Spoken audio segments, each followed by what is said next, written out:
Hello बच्चों, आज हम बात करेंगे अल्फा बीटा और गामा में रिलेशन की। अल्फा और बीटा गामा के मध्य हम संबंध स्थापित करेंगे। तो अल्फा क्या था, यहाँ पर देखिए प्रसार गुणांक। बीटा क्या था, जो क्षेत्रफलीय या क्षेत्रीय प्रसार गुणांक, और जो गामा था वो आयतनीय प्रसार गुणांक। एक बार हम इसको फिर से देखते हैं कि अल्फा का फॉर्मूला क्या था और बीटा का क्या था, गामा का क्या था। यहां पर हम लिख देते हैं कि जो अल्फा था वो रेखीय प्रसार गुणांक था। इसके लिए फॉर्मूला होता है कि जो अपने पास लंबाई में जो परिवर्तन हुआ है ना, लंबाई में तार की जो लंबाई में परिवर्तन हुआ है और बटे में प्रारंभिक लंबाई, जिसे मैंने लास्ट लेक्चर में एल नोट से रिप्रेजेंट किया था, और जो हम इसको टेम्परेचर दे रहे हैं लंबाई की वृद्धि के लिए, उसे मैं डेल्टा टी से रिप्रेजेंट कर देता हूं। इसी प्रकार हम बीटा के लिए, बीटा क्या था, क्षेत्रफल से रिलेटेड था, क्षेत्रीय प्रसार गुणांक था। तो बीटा के लिए जो फॉर्मूला था वो था अपने पास बीटा इज इक्वल टू क्षेत्रफल में कितना वृद्धि हुआ और प्रारंभिक क्षेत्रफल इसका कितना था, जिसे हमने ए नॉट से रिप्रेजेंट किया था, और जो टेम्परेचर दिया है इसकी वृद्धि के लिए वो अपने पास था डेल टी।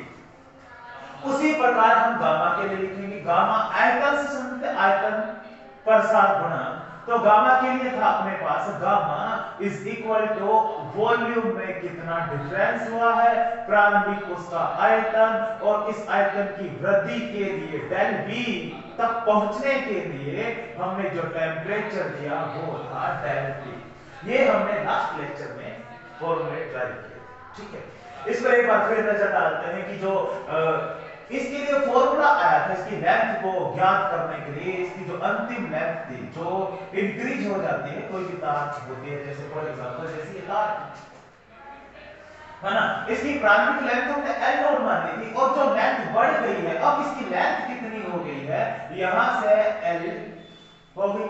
अब एल अपने पास क्या है, जितना इंक्रीज हुआ है लेंथ और प्रारंभिक, इन दोनों का जो सम था वो था एल। तो लास्ट लेक्चर आप अच्छे से देख लेना, तो ये जो अल्फा बीटा और गामा अच्छे से समझ आ जाएगा। फिर इस वीडियो से आपको अल्फा बीटा गामा का रिलेशन भी अच्छे से क्लियर हो जाएगा। तो लास्ट वीडियो देखना मत भूलना, ठीक है। हाँ जी, तो एल जो अब लंबाई हो गई है, ठीक है, उसके लिए फॉर्मूला था L naught 1 plus alpha del T. Okay बच्चों, उसी तरह क्षेत्रफल के लिए भी था, जो क्षेत्रफल में वृद्धि हुई, ये फॉर्मूले में इसलिए लिखा हूं कि इन फॉर्मूला का आज हम उपयोग करेंगे रिलेशन बनाने के लिए, ठीक है। हाँ जी, तो एरिया इज इक्वल टू जो प्रारंभिक एरिया और 1 प्लस इसके लिए था बीटा, जो टेम्परेचर में चेंज हुआ है। ओके बच्चों, और गामा के लिए मैं थोड़ा सा साइड में लिख देता हूं, सॉरी, इस वॉल्यूम के लिए है ना, जो बाद में इसका वॉल्यूम हो गया है, वो था V is equal to V naught 1 plus gamma del T. ये कुछ इस प्रकार के हमारे पास लास्ट लेक्चर में फॉर्मूलाज बने, ठीक है। चलो आज हम बात करते हैं, सबसे पहले हम डिस्कस करेंगे अल्फा और बीटा के मध्य संबंध, ठीक है। तो यहां लिख देते हैं अल्फा व बीटा में हम क्या फाइंड करेंगे, रिलेशन फाइंड करेंगे सबसे पहले हम इन दोनों के बीच, फिर अल्फा और गामा के बीच, फिर रेशियो निकाल दूंगा लास्ट में, ठीक है ना। चलो मान लेते हैं कि एक हमारे पास, ये फॉर्मूला का यूज करेंगे, तो मान लेते हैं कि हमारे पास एक एरिया, इसका लेंथ एल, एल नॉट से रिप्रेजेंट करूंगा, कोई अपने पास पदार्थ है या वस्तु है, इसका जो लेंथ है वो एल नॉट है, प्रारंभिक लेंथ हो गया है ना, और इसका जो चौड़ाई है इसे मैं बी नॉट से रिप्रेजेंट करूंगा, ये लंबाई को, ये चौड़ाई। अब हम क्या करेंगे, अब इसका इस कंडीशन में इसका जो एरिया है वो कितना है, ए नॉट है। अब ए नॉट है क्या बच्चों, L not be not, simple सा है ना, लंबाई इनटू चौड़ाई, इसका क्या हो जाएगा, क्षेत्रफल है, इसका क्षेत्रफल लंबाई इनटू चौड़ाई हो जाएगा, आयतमान रखा है। ठीक है। अब हम इसको टेम्परेचर देते हैं क्योंकि एक्सपेंशन करना है, अल्फा बीटा गामा कब मिलते हैं, एक्सपेंशन में, प्रसार से मिलते हैं, इसका जो क्षेत्रफल में वृद्धि चाहिए। तो इसको जैसे ही हम इसको टेम्परेचर देते हैं तो टेम्परेचर देने पर बच्चों क्या होता है कि इसकी लंबाई में हल्की सी क्या हो जाएगी, वृद्धि, और बच्चों चौड़ाई में इसकी क्या होगी, वृद्धि होगी, लंबाई चौड़ाई दोनों में वृद्धि हो जाएगी। अब इसका जो एरिया हुआ है वो हो गया है ए, इसका एरिया कितना हो गया है, ए। एरिया में जो चेंज हुआ है वो कितना हुआ है, डेल ए हो गया है। तो एरिया पहले वाला जो एरिया था ए नॉट था, अब चेंज हुआ है वो कितना है, डेल ए हो गया। लेंथ में कितना चेंज हुआ है, मैं यहां लिख देता हूं बच्चों डेल एल, और जो विड्थ में चेंज हुआ है वो कितना है, डेल बी।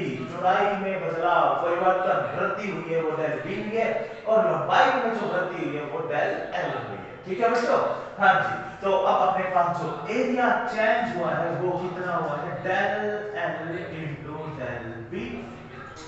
ठीक है बच्चों, ये पहले वाला एरिया था, ये चेंज हुआ है जो एरिया का, और ये क्या है जो अब वाला एरिया है। अब टोटल जो एरिया हो गया है वो कितना हो गया है, एरिया। चलो फॉर्मूला अप्लाई करते हैं, ये वाला जो फॉर्मूला हम यूज करते रहेंगे उसको मैं बताता रहूंगा भी किसका यूज कर रहे हैं, इसका, है ना।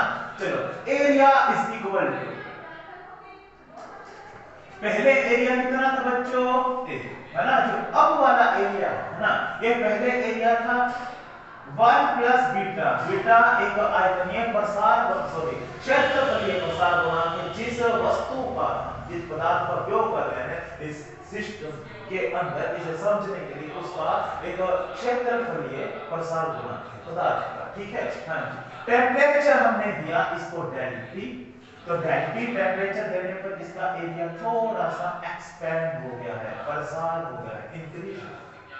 ठीक है, हाँ जी। ये जो एरिया है इसको मैं क्या लिखूंगा, प्रारंभिक एरिया प्लस एरिया में चेंज कितना हुआ है, तो प्रारंभिक एरिया देखो कितना है, ए नॉट प्लस चेंज कितना हुआ है, डेल ए नॉट लिख देते हैं बच्चों, तो ये ए नॉट ये देखो, तो जो अपने पास अब जो एरिया आया है ए नॉट प्लस डेल ए, ठीक है, वो उसको मैं लिख सकता हूं एरिया इज इक्वल टू, अब की जो लेंथ है L, और अब का जो विड्थ है, लंबाई अब वाली और चौड़ाई अब वाली। अब लंबाई कितनी हो गई है, लंबाई यहां पर लिख देता हूं, अब लंबाई हो गई है L naught plus del L, और चौड़ाई कितनी हो गई है, B is equal to B naught plus del B। ठीक है, इसको मैं एक बार बाद में लिख दूं, पहले मैं यही लिख देता हूं, A is equal to L naught, ठीक है sorry, A is equal to L into B। अब जो इसका एरिया हुआ है, अब वाली जो लेंथ और अब वाली जो विड्थ है, दोनों की जो मल्टीप्लाई होगा, लंबाई और चौड़ाई, अब का इसका क्या हो जाएगा, एरिया हो जाएगा। ठीक है, अब वाला जो एरिया है वो पहले एरिया का प्लस कितना एक्सपेंड हुआ है, डेल A एक्सपेंड, बदलाव कितना हुआ है, डेल A का। ठीक है, अब लेंथ की बात करते हैं, इसकी जो लंबाई है वो कितनी है बच्चों, L naught 1 plus alpha del T, और चौड़ाई अब वाली कितनी है, B naught 1 plus alpha del T। ठीक है बच्चों, तो यहां पर हम इसका उपयोग करेंगे, थोड़ा लाइन ड्रॉ कर लेता हूं ताकि आपको कंफ्यूजन ना हो कि ये L कैसे है, तो यहां से भी इतना अलग है।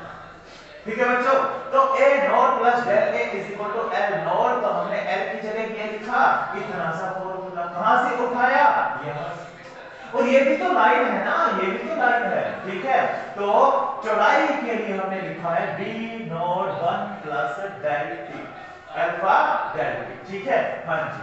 अब हम क्या करेंगे, L नॉट B नॉट का मल्टीप्लाई कर देंगे, तो अपने पास आ जाएगा A naught plus del L B 1 plus alpha del T, 1 plus alpha del T, तो अपने पास क्या आएगा, 1 प्लस अल्फा डेल T का होल स्क्वायर, है ना। L नॉट और B नॉट ये प्रारंभिक लंबाई और प्रारंभिक चौड़ाई है, इन दोनों का मल्टीप्लाई हुआ, प्रारंभिक लंबाई और प्रारंभिक चौड़ाई है, इन दोनों का हमने किया multiply 1 plus alpha delta T 1 plus alpha delta T का क्या हो गया है स्क्वायर। ठीक है, हाँ जी। अब हम क्या करेंगे, इसको क्या लिख सकते हैं, प्रारंभिक लंबाई और प्रारंभिक चौड़ाई का मल्टीप्लाई क्या होता है, प्रारंभिक क्षेत्रफल कितना था a नोड। तो हम लिखेंगे a naught 1 sorry del a is equal to a naught. अब ये स्क्वायर, इसका हम क्या करेंगे होल स्क्वायर है। अब इसको होल स्क्वायर को हटाएंगे तो इसको सॉल्व करेंगे, हमारे पास आएगा a square plus b square plus 2a and b। ठीक है बच्चों, a square plus b square plus 2a 1 है और b कितना है अल्फा डेल्टा। ओके बच्चों, अब हम यहां पर मानेंगे जो डेल्टा टी है, ये डेल्टा टी जो टेंपरेचर हम दे रहे हैं या जो अल्फा है ये बहुत ही स्मॉल है। ठीक है, अल्फा की जो वैल्यू है बहुत ही स्मॉल है, उसका हम स्क्वायर कर रहे हैं। स्क्वायर करने पर अल्फा बहुत ही छोटा हो जाएगा, जिस कारण इस पूरी इसको नेग्लेक्ट कर सकते हैं। तो alpha is very small, then alpha का जो स्क्वायर करेंगे वो बहुत ही स्मॉल हो जाएगा, जिस कारण हम इसको क्या कर देंगे नेग्लेक्ट। डेल्टा भी तो कम है और अल्फा तो बहुत ही ज्यादा कम होगा।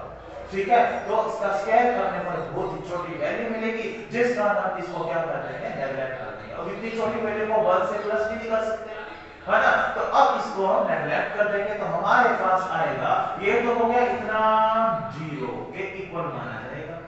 0 तो नहीं हुआ, मतलब कि 0 मान सकते हो, नेग्लेक्ट कर रहे हैं। ठीक है, हाँ जी। तो a naught 1 plus 2 alpha delta T. Okay बच्चों, अब ब्रैकेट ओपन करते हैं तो a नोड 1 a नोड का 1 के साथ मल्टीप्लाई a नोड हो गया है और a नोड का इसके साथ मल्टीप्लाई, तो अपने पास हो गया है 2 alpha a node delta. a node से a नोड क्या हो जाएगा बच्चों कैंसिल, है ना। अब हम देखते हैं कि जो a नोड और डेल्टा इसको डिवाइड में ले आते हैं। ठीक है, अब इसको डिवाइड में क्यों लेकर आएंगे, चलते हैं बीटा की। बीटा क्या है, del a upon l naught, है ना।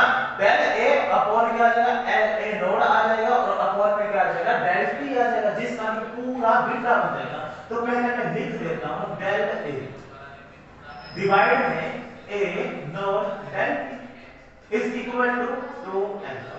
ये किसके इक्वल है, बीटा के इक्वल है। इधर देखो किसके इक्वल है, बीटा के। तो beta is equal to alpha. ये रिलेशन बन गया है अल्फा और बीटा के मध्य। ठीक है, अब इसी प्रकार हम क्या करेंगे वॉल्यूम के लिए करेंगे। ठीक है, तो वॉल्यूम के लिए अपने करते हैं, तो मैं यहां पर बना देता हूं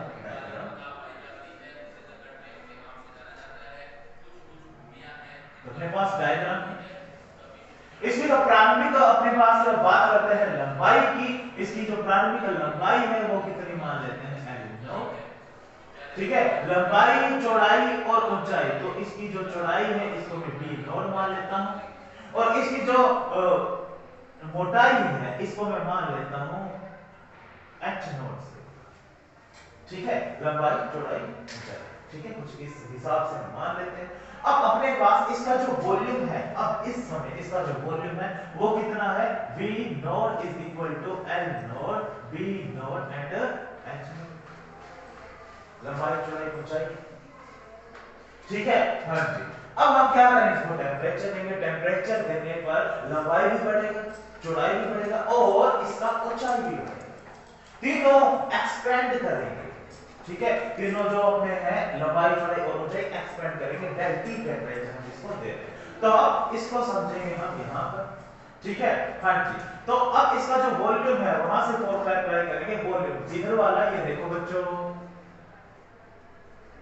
ठीक है, हाँ जी। अब जो इस समय इसका वॉल्यूम है वो इतना है और टेंपरेचर दिया। अब टेंपरेचर देने पर इसका नया वॉल्यूम बनेगा। नया वॉल्यूम बनेगा तो इसका नया वॉल्यूम है V, पहले वाला वॉल्यूम V नोट। अब चेंज कितना हुआ बच्चों वॉल्यूम डेल V। ठीक है, हाँ जी। तो वॉल्यूम इज इक्वल टू यहां पे लिख देंगे वॉल्यूम इज इक्वल टू, ठीक है, अपने पास क्या आएगा, नया जो वॉल्यूम है, लंबाई, चौड़ाई और ऊंचाई, ठीक है।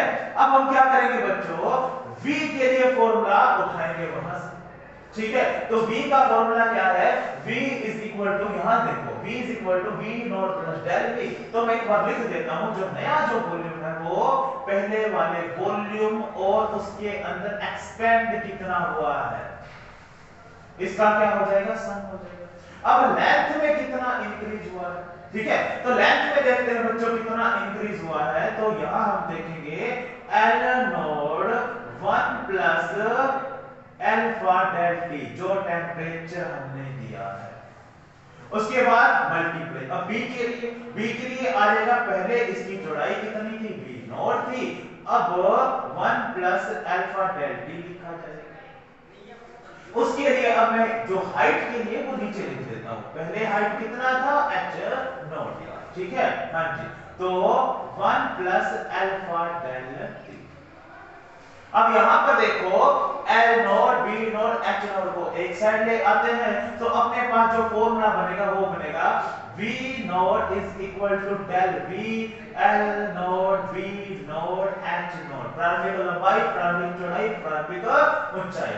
ओके बच्चों, हाँ जी, यहां पर हम लिखेंगे 1 प्लस अल्फा डेल टी का क्यूब, ठीक है बच्चों, कोई दिक्कत तो नहीं होगी यहाँ पर। ये हम रिलेशन फाइंड कर रहे हैं किसके मध्य, बीटा और गामा के मध्य, अल्फा और बीटा के मध्य हमने इधर निकाल दिया। अब बात चल रही है कि इसका जो वॉल्यूम है वो एक्सपेंड कर दिया है, इंक्रीज हो गया है।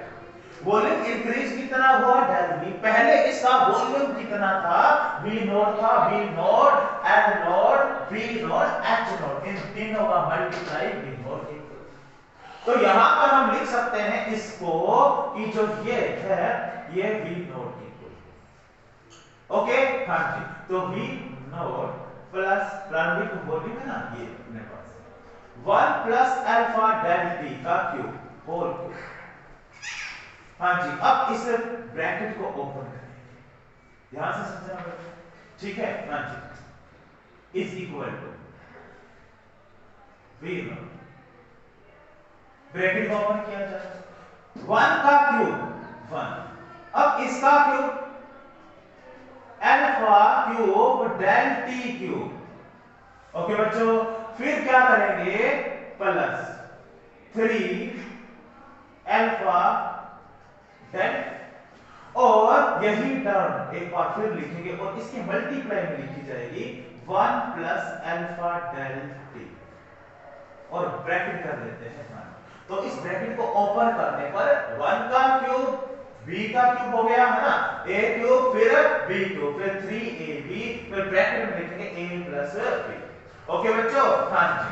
अब देखते हैं b naught 1 plus del b, जो अपने पास ये जो टर्म है ना अल्फा, ठीक है, पहले अल्फा को देखते हैं। यहां भी हमने यही बोला कि जो अपने पास अल्फा है वो बहुत ही स्मॉल है, उसको 1 से प्लस करेंगे, है ना, कर ही नहीं सकते क्योंकि बहुत ज्यादा कम हो गया है अल्फा, ठीक है। 1 से प्लस करेंगे तो ना के बराबर 1 के रिस्पेक्ट में हम बोल सकते हैं ये कुछ भी नहीं है, इसकी वैल्यू कुछ भी नहीं है, प्लस कैसे करेंगे, ठीक है। उसी तरह अब यहां पर देखते हैं बच्चों, यहां पर अल्फा है वो स्मॉल है, अब 1 से इसको प्लस करना है तो 1 की रिस्पेक्ट में अल्फा ना के बराबर हो जाएगा, जिसे हम नेगेटिव बोलते हैं, नेगलेक्ट कर देंगे।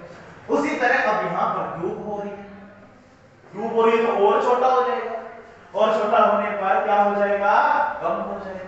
तो यहां पर अल्फा की क्यूब कम हो जाएगा, नेगलेक्ट कर देंगे, और यहां पर अल्फा को 1 की रिस्पेक्ट में नेगलेक्ट कर देंगे। तो हमारे पास जो नया स्टेप आएगा वो आएगा v नॉट 1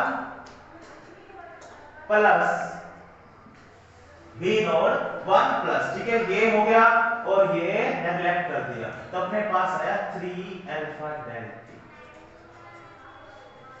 ओके बच्चों, हाँ जी। अब ब्रैकेट इसका ओपन कर लेते हैं, V naught 1 plus del V is equal to V naught का मल्टीप्लाई फिर 3 alpha V naught and del V naught से V नॉट कैंसिल। अब इस टर्म को जैसे हमने यहां पर किया था, इस टर्म को डिवाइड में लेकर आए थे, a नॉट और डेल t को डिवाइड में ले आए थे, उसी तरह v नॉट डेल t को इसके डिवाइड में ले आते हैं, तो हमारे पास आएगा del v divide v naught del t is equal to 3l। अब यहां देखो कि जो v नॉट है ये del v upon v naught del t है ना, del v upon v naught del t इसके इक्वल है बच्चों गामा के, ये क्या है आयतनीय प्रसार गुणांक। ओके, तो ये पूरा किसके इक्वल हो जाएगा बच्चों गामा के, तो gamma is equal to 3 alpha, beta 2 alpha के इक्वल होता है और गामा 3 अल्फा के इक्वल होता है। तो इस प्रकार हम यदि अल्फा बीटा गामा का रेशो देखें, अल्फा बीटा एंड गामा इनका रेशो देखें तो हमारे पास आएगा 1:2।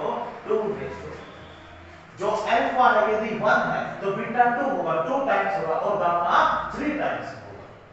इसका मतलब ये है एक्सपेक्ट जो होगा, इसका जो गुणांक होगा वो बीटा डबल होगा, 2 गुना होगा और गामा 3 गुना हो जाएगा। तो ये तो हमारा लेक्चर था अल्फा बीटा और गामा में समझ, रेखीय प्रसार गुणांक और आयतनीय प्रसार गुणांक और क्षेत्रफलीय प्रसार गुणांक के मध्य संबंध। ठीक है बच्चों, आज के लिए इतना ही। नेक्स्ट लेक्चर में नेक्स्ट टॉपिक पर डिस्कस करेंगे। Thank you.